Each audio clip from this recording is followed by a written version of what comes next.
ಕಣ್ಣು ನೋಡುವ ಪ್ರತಿ ದೃಶ್ಯವನ್ನು ನಿಜವೆಂದು ತಿಳಿಯುವುದು ತಪ್ಪು.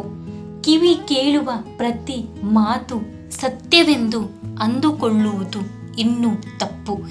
ನೋಡಿದನ್ನು ಕೇಳಿದನ್ನು ಕುರುಡಾಗಿ ನಂಬಿ ಒಬ್ಬರ ವ್ಯಕ್ತಿತ್ವವನ್ನು ನಿರ್ಧರಿಸುವುದು ಎಲ್ಲಕ್ಕಿಂತ ದೊಡ್ಡ ತಪ್ಪು. ಬೀಸಾಡಿದ ಬೀಜಗಳೇ ಕೆಲವು ವರ್ಷಗಳಲ್ಲಿ ಮಹಾ ವೃಕ್ಷಗಳಾಗಿ ಬೆಳೆಯುವ ಹಾಗೆ ಬಹಿಷ್ಕರಿಸಿದ ವ್ಯಕ್ತಿಗಳು ಕೆಲವು ದಿನಗಳಲ್ಲಿ ಉನ್ನತ ಮತ್ತು ಮಹಾ ಶಕ್ತಿಗಳಾಗಿಯೂ ಬೆಳೆಯಬಲ್ಲರು. ಅಪಾಯ ಬಂದಾಗ ನಮ್ಮನ್ನು ಕಾಪಾಡುವುದು ನಮ್ಮ ಸುತ್ತಲೂ ಇರುವ ನಮ್ಮ ಬಳಗವಲ್ಲ, ನಮ್ಮ ಒಳಗೆ ಇರುವ ಬಲ ಮಾತ್ರವೇ. ನಮಗೆ ಕಷ್ಟ ಬಂದರೆ ನಗುವವರು ಶತ್ರುಗಳು, ಧೈರ್ಯ ಹೇಳುವವರು ಬಂಧುಗಳು, ಕಣ್ಣೀರು ಒರೆಸುವವರು ಸ್ನೇಹಿತರು.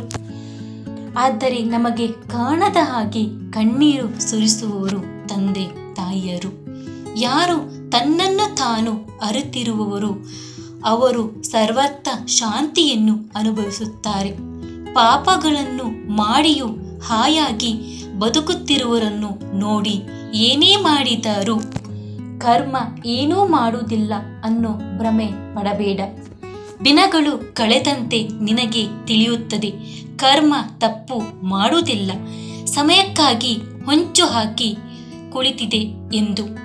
ನಮಗಿಂತ ಮುಂದೆ ಇರುವವರನ್ನು ನೋಡಿ ಅಸೂಯೆ ಪಡಬೇಡ, ನಮಗಿಂತ ಹಿಂದೆ ಇರುವವರನ್ನು ನೋಡಿ ಗರ್ವ ಪಡಬೇಡ.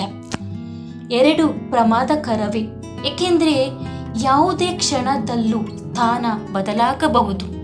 ನೀನು ಎಲ್ಲರಿಗಿಂತ ಹೆಚ್ಚು ಕಷ್ಟ ನೋವು ಪಡುತ್ತಿದೆಯಾ ಎಂದರೆ ಅದರ ಅರ್ಥ ನಿನ್ನ ಜೀವನದಲ್ಲಿ ಒಳ್ಳೆಯ ದಿನಗಳು ಪ್ರಾರಂಭವಾಗಲಿವೆ ಎಂದು. ಬಂಗಾರ ಶುದ್ಧಿಯಾಗುವುದಕ್ಕೆ ಬೆಂಕಿಯಲ್ಲಿ ಸುಡಲೇಬೇಕು. ಮನುಷ್ಯನಿಗೆ ಬೆಟ್ಟದಷ್ಟು ಕಷ್ಟಗಳಿದ್ದರೂ ಅಣುವಿನಷ್ಟು ಧೈರ್ಯ ಕೊಡುವ ಮನುಷ್ಯ ಇದ್ದರೆ ಸಾಕು. ಜೀವನ ಯಾವತ್ತೂ ಭಯವಾಗಿ ಅನಿಸುವುದಿಲ್ಲ.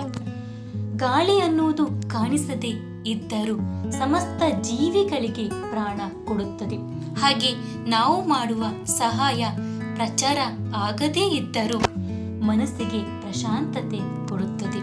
ಸಮಯ, ಆರೋಗ್ಯ ಹಾಗೆ ಬಾಂಧವ್ಯ ಇವುಗಳ ಮೇಲೆ ಯಾವುದೇ ರೀತಿಯ ಬೆಲೆ ಬರೆಯುವುದಿಲ್ಲ.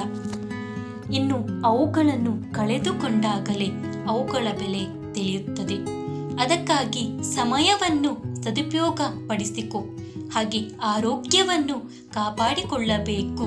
ಇನ್ನು ಬಾಂಧವ್ಯವನ್ನು ನಿರ್ಣಯಿಸಬೇಕು.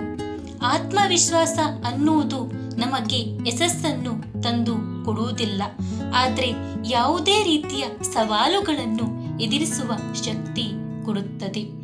ನೆನಪಿಟ್ಟಿಕೊಳ್ಳಿ, ತನಗೆ ತಾನೇ ಗುರುವಾಗಿ ಸ್ವಂತವಾಗಿ ಕಲಿಯುವವನು ಸರ್ವಶ್ರೇಷ್ಠ ಜ್ಞಾನವನ್ನು ಹೊಂದಿರುತ್ತಾನೆ.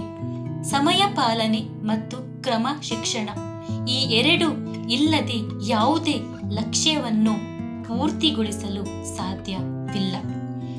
ಒಬ್ಬರನ್ನು ನಾಶ ಪಡಿಸಬೇಕು ಅನ್ನುವ ದುರ್ಬುದ್ಧಿ ಇರುವನು ಕೊನೆಗೆ ಅವನೇ ನಾಶವಾಗುತ್ತಾನೆ. ಇದೇ ಕರ್ಮದ ಫಲಿತ. ಪ್ರಪಂಚದಲ್ಲಿ ಅತ್ಯಂತ ಬೆಲೆ ಬಾಳುವ ವಸ್ತು ನಂಬಿಕೆ. ನಂಬಿಕೆ ಗಳಿಸುವುದಕ್ಕೆ ವರ್ಷಗಳಲ್ಲೇ ಬೇಕಾಗುತ್ತದೆ. ಅದೇ ಕಳೆದುಕೊಳ್ಳುವುದಕ್ಕೆ ಒಂದು ಕ್ಷಣ ಸಾಕು. 100 ಬಾರಿ ಕೇಳಿಸಿಕೊ, 1000 ಬಾರಿ ಯೋಚಿಸು, 1 ಬಾರಿ ಮಾತನಾಡು.